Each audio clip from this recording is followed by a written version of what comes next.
달리다굼은 일어나라, 깨어나라 이런 뜻을 가지고 있습니다.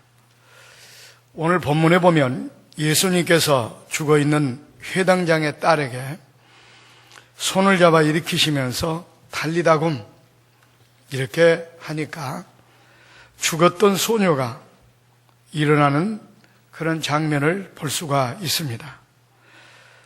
이처럼 일어나고 죽었던 사람이 깨어나고 살아나는 이것을 달리다굼이라고 말을 합니다. 이처럼 일어나고 깨어나고 살아나고 움직인다고 하는 것은 하나의 살아있다고 하는 그런 증거가 됩니다. 살아있고 건강한 사람은, 또 건강한 육체나 생명체는 가만히 누워있지 않습니다. 일어나서 활동을 하게 되어 있습니다. 그러나 병들고 죽어 있으면은 활동을 하지 못합니다. 그래서 영적으로나 육적으로나 우리는 일어나 깨어나서 생동감 있게 활동하는 그런 신앙, 그런 성도가 되어야 된다는 것입니다. 왜냐하면 죽은 상태의 모든 생물들을 보면, 생명체들을 보면 너무나 안타깝습니다. 활동을 하지 못합니다. 또 그뿐만 아니라 하루하루가 너무나 힘들고 고통스럽게 삶을 살아갑니다. 그런가 하면 죽어있는 상태는 썩은 냄새를 풍깁니다. 그렇기 때문에 우리의 신앙이 감격이 넘치고 기쁨이 넘치고 감사가 넘치고 이런 활동적인 그런 신앙이 돼야지 병들고 시들어서 오히려 덕을 세우지 못하고 냄새나 풍기는, 그리고 하루하루 삶이 고통스럽고 힘들고 불안하고 초조하게 이렇게 살아간다면 이것만큼 안타깝고 또 이것만큼 비참한 그런 신앙 생활이 아닐 수가 없다고 생각이 되어집니다. 그래서 오늘은 특별히 우리 신앙에 있어서 정말 살아나고 깨어나게 해서 어떻게 해야 될 것인가, 아니 깨어나고 살아낼 그런 부분이 어떤 것인가 우리 살펴보면서 우리 함께 생각하며 은혜를 나누고자 합니다. 첫째는 우리 영적인 죽음에서 일어나야 되겠다 생각합니다. 죽음은 두 가지가 있죠. 육신적인 죽음이 있고 영적인 죽음이 있습니다. 육신의 죽음은 바로 숨이 끊어지는 그 상태, 영과 육이 분리된 상태를 육신적인 죽음이라고 이야기합니다. 육신적인 죽음은 바로 숨이 딱 끊어진 순간부터 싸늘한 시체로 변합니다. 그렇기 때문에 그 사람이라고 하지 않고 시체라고 이렇게 부르는 겁니다. 그런데 중요한 것은 바로 뭡니까? 썩은 죽은 시체가 되면 썩은 냄새를 아주 진동하게 품습니다. 시체가 딱 되는 순간부터, 숨이 끊어지는 순간부터 부패하기 시작합니다. 냄새가 나기 시작합니다. 그런데 이것은 육신만 비단 그런가, 영적으로도 마찬가지입니다. 영혼의 죽음은 하나님을 떠난 것입니다. 영혼의 육은 육체의 죽음처럼 썩거나 소멸되지는 않는다 할지라도 중요한 것은 바로 영생을 하게 됩니다. 그런데 어디서 영생하느냐? 중요한 것은 그렇습니다. 하나님을 떠난 영혼은 이 땅에 살아갈 때도 썩은 냄새를 풍기고 고통 가운데 살 뿐만 아니라 지옥에 떨어져서 영원토록 영생을 하게 되는 것입니다. 그러나 산 사람의 영혼은, 다시 말하면 구원받은 영혼은 천국에서 영생을 하게 됩니다. 그러니까 여기서 영적으로 죽었다고 하는 것은 하나님을 떠나 죄악 상태에 있는 것을 영적으로 죽었다고 말하는데, 이러한 죽음은 이 땅에 살아가는 동안에도 기쁨이 없고 감격이 없고 감사가 없고 늘 불평과 원망과 더 나아가서 고난과 역경 가운데 살 뿐만 아니라 뜨거운 지옥 속에 들어갔어도 영원토록 고통과 고난과 역경 가운데 살 수밖에 없게 된다는 것입니다. 그렇기 때문에 중요한 것은 바로 뭐냐? 우리는 바로 그런 영적인 죽음의 상태에서 깨어나고 벗어나야지, 그렇지 않으면 이 땅에 살아갈 때도 그와 같이 고통 가운데 살 뿐만 아니라 더 나아가 썩은 냄새만 풍기는 그런 인생의 삶이 되고, 더 나아가서는 뜨거운 지옥불 속에 들어가 고통을 영원토록 당할 수밖에 없다고 하는 사실입니다. 그렇기 때문에 그런 영적인 죽음에서 우리는 깨어나고 살아나지 않으면 절대로 안 된다고 하는 사실입니다. 그런데 많은 사람들은 신앙생활 하면 나의 영적인 죽음은, 또 영적인 병은 다 치료받고 살아있는 걸로 착각을 하고 있습니다. 이게 문제입니다. 사대교회가 그렇습니다. 요한계시록 3장 1절로 3절에 보니까 내가 내 행위를 아노니 너는 살았다는 이름을 가졌으나 죽은 자로다. 일깨워 그 남은 바 죽게 된 것을 굳게 하라. 회개하라. 만일 일깨지 아니하면 내가 도적같이 이르리니 어느 시에 내게 임할는지 알지 못하리라. 이 사대교회 성도들은 신앙생활 하면서 자기의 신앙은 살아있다고 착각을 했습니다. 또 자기들의 신앙은 좋다고 생각을 했습니다. 잘하고 있다고 생각을 했습니다. 그런데 문제는 바로 뭐냐? 주님께서 보니까 이미 그 신앙은 죽어있는 쌀어난 시체와 같은 상황이었습니다. 그래서 그 죽어있는 영혼에게 신앙을 보고 지금이라도 빨리 회개하고 일어나라, 깨어나라, 살아나라. 만약 그렇지 않는다면 도적같이 하나님의 진노가, 저주가 임하게 될 것을 이야기하고 있는 것입니다. 그렇습니다. 영적으로 죽어 있으면 하나님의 무서운 저주와 심판이 임한다는 사실을 여러분 분명하게 기억을 해야 됩니다.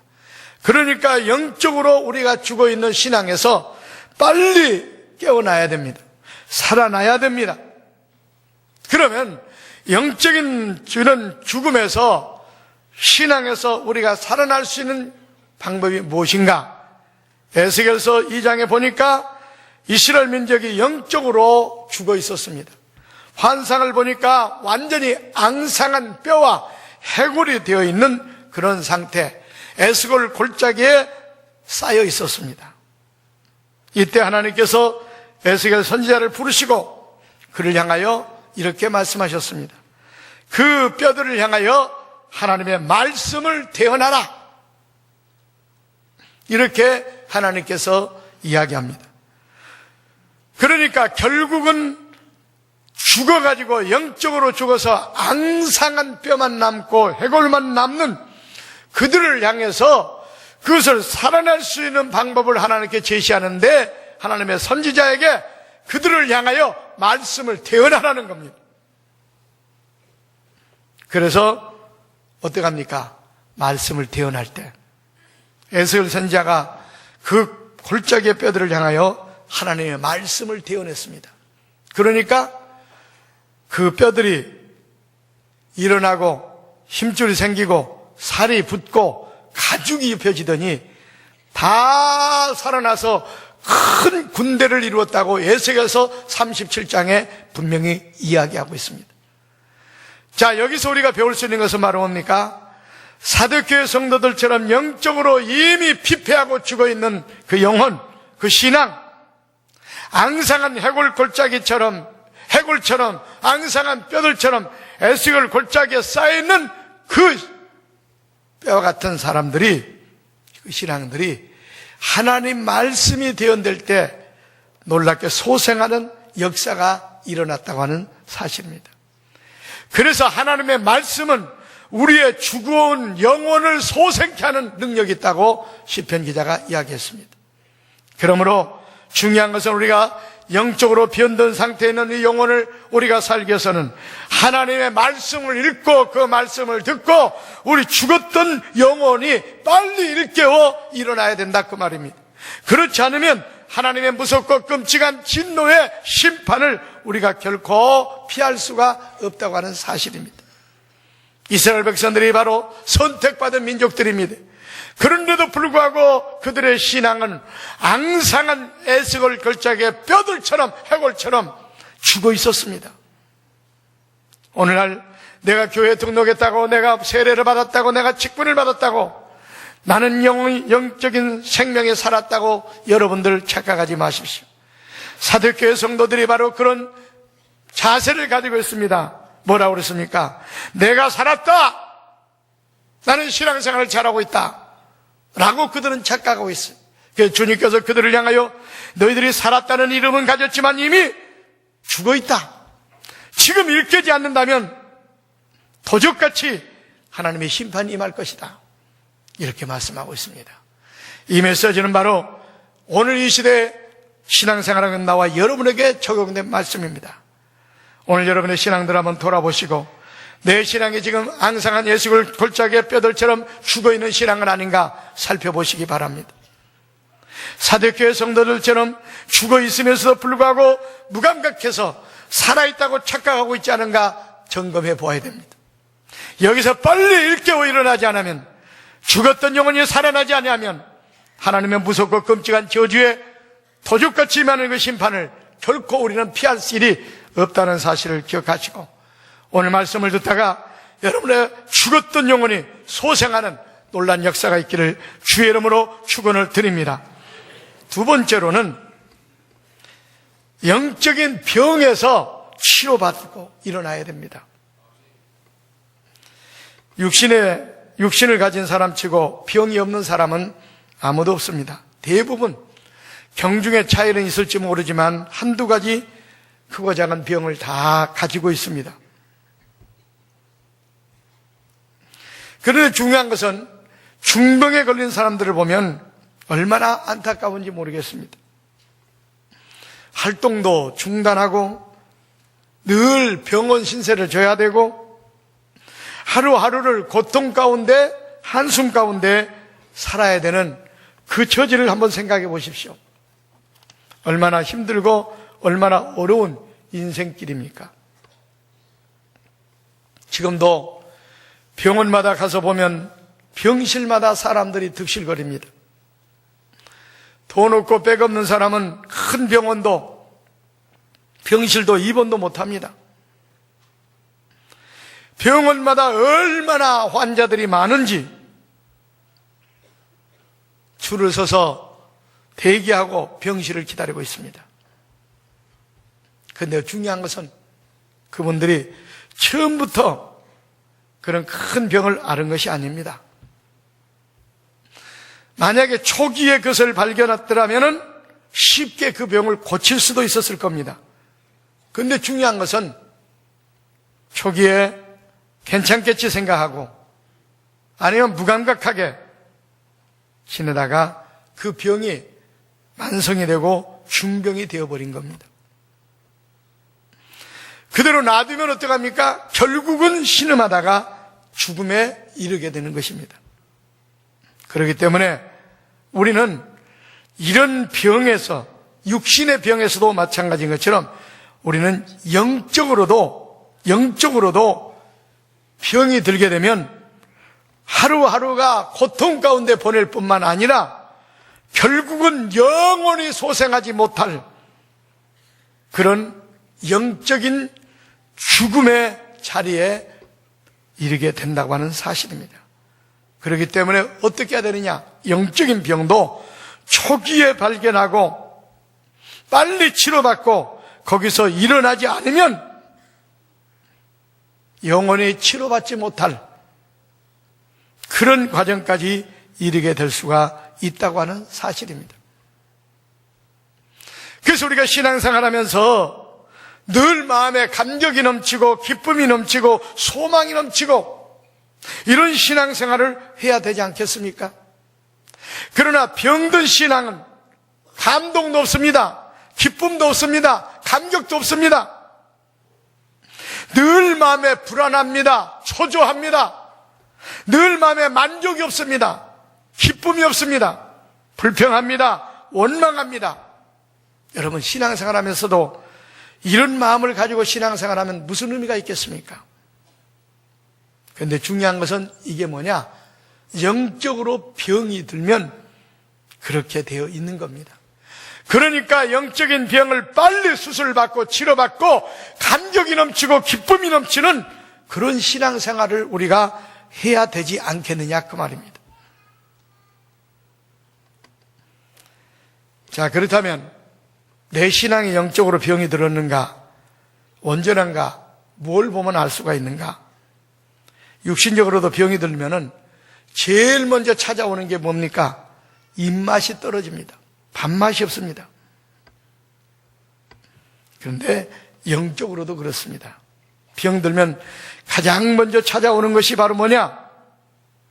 하나님 말씀을 들어도 가슴에 와 닿지가 않습니다. 은혜가 안 됩니다. 지루하게만 합니다. 졸음만 옵니다. 또 기도를 해도 뜨거움도 없습니다. 더 나아가서는 기도의 필요성도 느끼지 않습니다. 기도하려고 눈을 감으면 할 말도 없습니다. 찬송을 불러도 기쁨도 없습니다. 감격도 없습니다. 더 나아가서는 죄를 지어도 죄에 대해서 무감각해가지고 죄를 죄로 느끼지도 않습니다. 그리고 괜히 짜증이 나고 만사가 귀찮고 매사에 불만족스럽고 불평하고 부정적입니다. 이게 바로 뭐냐? 영적으로 병이 들어있는, 아니 병 들어가고 있는 지금 상태입니다. 예배를 참석해도 지루하게만 합니다. 빨리 끝났으면 좋겠다. 그래서 1시간 때우는데 급급합니다. 혹시 이곳에 모인 우리 성도들 가운데 이런 분들 계십니까? 그렇다면 영적으로 지금 여러분 시들어가고 있는 겁니다. 영적으로 지금 병 들어가고 있는 겁니다. 이런 상태로만 빨리 정신을 차리고 이 병에서 치유받고 일어나야 소망이 있습니다. 그렇지 않으면 영적인 중병에 걸려 나중에는 영원히 헤어나지 못할 그런 과정에까지 이를 수가 있다고 하는 사실입니다. 영적으로 시들어가고 있습니까? 지금 병 들어가고 있습니까? 여러분 마음속에는 감격과 감동보다는 불평과 원망과 부정적인 생각이 여러분들을 지금 움직이고 있지는 않습니까? 한번 자신들을 돌아보십시오. 틀림없이 그 영은 지금 병 들어가고 있는 겁니다. 시들어가고 있는 겁니다. 그런 자들을 향하여 이사야서 1장 18절에 이렇게 말합니다. 너희는 와라 나오고 변론하자. 너희 비록 죄가 주홍 같을지라도 흰눈같이 이어질 것이요 진홍 같을지라도 양털과 같이 희게 될 것이라. 그렇습니다. 혹시 여러분 영적으로 병든 자가 있습니까? 오늘 하나님께 맡기시고 기도하시기 바랍니다. 여러분의 그 무엇 때문에 병이 들었는가를 그 원인을 발견하시고 회개하시기 바랍니다. 그리고 말씀을 통해서 기도를 통해서 빨리 그 영적인 병을 치유받으시기를 바랍니다. 그리고 병상에서 일어나시기를 바랍니다. 그래서 기쁨과 감격이 넘치는 그런 신앙생활로 새로워지시기를 주의 이름으로 축원을 드립니다. 영적인 이런 병에서 우리가 일어나야 됩니다. 일어나지 않으면 중병이 됩니다. 나중에 영원히 고치지 못하여 멸망당할 수밖에 없는 그런 과정까지 이르게 된다는 것입니다. 오늘 말씀을 기억하시고 우리 자신 한번 돌아보시고 혹시라도 내가 영적으로 시들어가고 있지는 않은지 병 들어가고 있지 않은지 한번 점검하시고 혹시라도 영적으로 시들고 병 들었다면 빨리 일어나시고 치료받으시고 회복하시고 기쁨과 감격이 넘치는 살아있는 그런 신앙이 되시기를 주의 이름으로 축원을 드립니다. 세 번째로 영적인 잠에서 깨어나야 됩니다. 어떤 글을 읽다 보니까 요즘 의학적으로 웬만한 병은 다 고칠 수 있는데 그 가운데 전혀 손도 쓰지 못하고 고치지 못한 난치병이 몇 가지가 있는데 그 중에 한 가지가 잠자는 병이라고 합니다. 잠자는 병.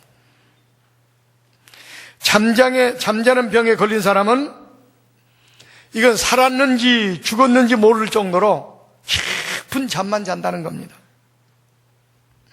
여러분, 영적으로도 잠자는 상태는요, 아주 위험합니다.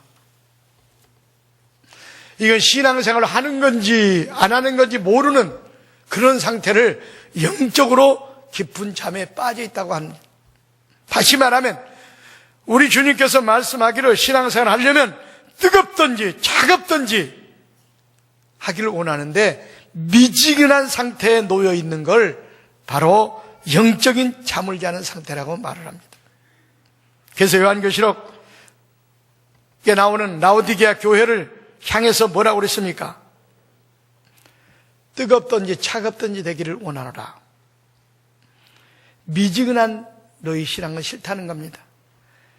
입에서 토해내버리겠다고 주님께서 그렇게 경고하셨습니다. 그렇습니다. 우리가 신앙생활에 좀 더 적극성을 가지고 열심을 가지고 뜨겁게 하든지 안 하려면 말든지 해야지 미지근한 상태, 잠자는 상태 이런 신앙을 결코 성경은 요구하지 않고 있다는 것입니다. 유두고가 창문에 걸터 앉았다가 졸다가 자다가 결국은 떨어져 죽고 말았습니다. 결국 뭐냐? 영적으로도 이렇게 잠자는 신앙에 놓여있게 된다면 떨어지게 돼 있고 죽게 돼 있다 그 말입니다. 그러니까 영적인 잠에서 빨리 깨어나야 될 것을 성경은 촉구하고 있는 겁니다. 잠언 6장 10절에 보십시오. 좀 더 자자, 좀 더 눕자, 좀 더 졸자 하면은 빈궁이 강도같이 임한다 이렇게 말씀하고 있습니다. 강도는 언제 오느냐? 잠자는데 우리를 공격의 대상으로 삼습니다. 잠자는 사람을 공격의 대상으로 삼습니다. 사탄 마귀도 잠잘 때 우리를 공격합니다. 마태복음 13장에 보면은 잠잘 때 사탄이 와서 가라지를 덧뿌리고 갔다 그러고 있지 않습니까? 여기서 말하는 잠은 영적인 잠을 말하는 겁니다. 영적인 깊은 잠에 빠져 있을 때 사탄 마귀가 우리를 공격합니다. 우리에게 병마를, 우리에게 실패를, 우리에게 문제를 잠자고 있을 때 덧뿌리고 간다는. 그래서 강도는 이처럼 좋을 때, 잠잘 때 쳐들어와서 우리를 공격하는 것처럼 우리가 영적으로 잠자고 있을 때 이처럼 무섭고 끔찍한 우리를 해치는 병마들이, 적들이 우리를 찾아오게 된다 그 말입니다. 그래서 영적인 잠에서 깨어나야 된다는 것입니다. 여러분, 혹시라도 영적인 깊은 잠에 빠져 있지는 않습니까? 여러분, 신앙을 한번 점검해 볼 필요가 있습니다. 그래서 주님께서는 우리에게 뭐라고 요구했습니까? 항상 깨어 기도하라. 여기서 깨어라는 것은 영적으로 깨어서 기도하라는 겁니다. 이것은 필요할 때만이 아니라 항상 늘 깨어 있어야 된다 그 말입니다. 그래서 신앙생활은요, 어떤 필요할 때만 깨어 있는 것이 아니라 늘 깨어 있어야 됩니다. 항상 깨어 있어야 됩니다. 그래서 요나에게 자는 자여 어찌미뇨 일어나라. 왜요? 영적인 깊은 잠에 있으면은 요나가 만난 것처럼 풍랑을 만날 수밖에 없습니다. 인생을 풍랑에 만날 수밖에 없습니다. 그러니까 문제는 뭡니까? 영적인 잠에서 자는 자들아 깨어 일어나라! 이렇게 요구하고 있는 겁니다. 마태복음 25장에 보십시오. 어리석은 5 처녀들이 왜 주님께로부터 외면을 당하고 버림을 당했습니까? 영적으로 졸다가 자다가 그 꼴이 된 겁니다. 여러분, 우리의 신앙이 잠자는 신앙이 돼서는 안 됩니다. 깨어있는 신앙이 돼야 됩니다. 미지근한 신앙이 돼서는 안 됩니다. 뜨거운 신앙, 적극적인 신앙이 돼야 됩니다. 혹시라도 영적으로 지금 졸고 있다고 한다면, 자고 있다고 한다면 오늘 이 시간에 깨어 일어나시기를 바랍니다. 그래서 열심을 품고 주를 섬기며 하나님께 영광을 돌리는, 깨어서 살아있는 믿음을 통하여 하나님의 일을 감당하는 우리 꽃동산의 성도들이 다 되시기를 주의 이름으로 축원을 드립니다. 그래서 주님께서 달리다군 깨어나라 일어나라 오늘도 나와 여러분에게 촉구하고 있습니다. 이 말씀 붙들고 꼭 죽은 신앙에서 잠자는 신앙에서 병든 신앙에서 깨어나시기를 주의 이름으로 축원을 드립니다. 마지막으로 게으름과 나태에서 일어나야 됩니다. 잠언 6장 9절에 보면 이런 말씀이 나옵니다. 게으른 자여 내가 어느 때까지 누워 있겠느냐 네가 어느 때까지 어느 때에 일어나겠느냐. 10절에 가서는 이렇게 말합니다. 자자 좀 더 자자 좀 더 졸자 손을 모으고 좀 더 누워 있자 하면 내 빈궁이 강도같이 오며 내 곤핍이 군사같이 이르리라. 여기서 좀 더 자자 좀 더 졸자는 또 손을 모은다는 뭘 말하면 게으름을 묘사하고 있는 상징적인 표현입니다. 그런데 이런 게으르는 자가 조금만 더 자자 조금만 더 졸자 하는 것은 약간의 휴식을 취하는 것처럼 느껴질지 모르지만 완전히 게으름을 피워보겠다는 그런 마음의 작정을 가지고 있는 겁니다. 그런데 이런 사람들에게는 어떻게 한다고 그랬습니까? 빈궁이 강도같이. 여기 강도는요 뭘 말합니까? 예고가 없이 찾아온다 그 말입니다. 전혀 예상치 못한 상태에 변을 당하게 된다 그 말입니다. 여기 빈궁은 뭐니? 영적인 가난을 말합니다. 또 곤핍은 군사같이 이르게 된다 그랬습니다. 처절하게 영적으로 가난과 패배를 의미하는 것입니다. 신앙생활의 나태와 게으름은 이처럼 우리 영혼을 쫄딱 망하게 만드는 무섭고 끔찍한 일이 벌어진다는 것을 이렇게 묘사하고 있는 겁니다. 그렇기 때문에 우리가 신앙생활을 하더라도 좀 더 적극성을 가지고 열심을 가지고 우리가 신앙생활을 해야지 나태와 게으름에 빠져서는 결코 안 된다 그 말입니다. 그래서 과거에 경험을 했던 베드로 사도는 베드로전서 4장 7절에 이렇게 말합니다. 정신을 차리고 근신하여 깨어 기도하라. 정신 차리고 신앙생활해라. 근신하고 깨어서 기도해라. 이렇게 말씀하고 있습니다. 로마서 12장 11절에도 바울 사도가 이렇게 말했습니다. 부지런하여 게으르지 말고 열심을 품고 주를 섬기라. 오늘 말씀을 꼭 붙들고 우리 꽃동산의 성도들은 게으르지 말고 열심을 품고 주를 섬겨 정신 차리고 근신하여 깨어 잠자는 영혼에서 일어나시고 죽었던 영혼에서 소생하시고 병든 영혼에서 치유받으시고 게으름과 나태에서 일어나시기를 주의 이름으로 축원을 드립니다. 기도하겠습니다.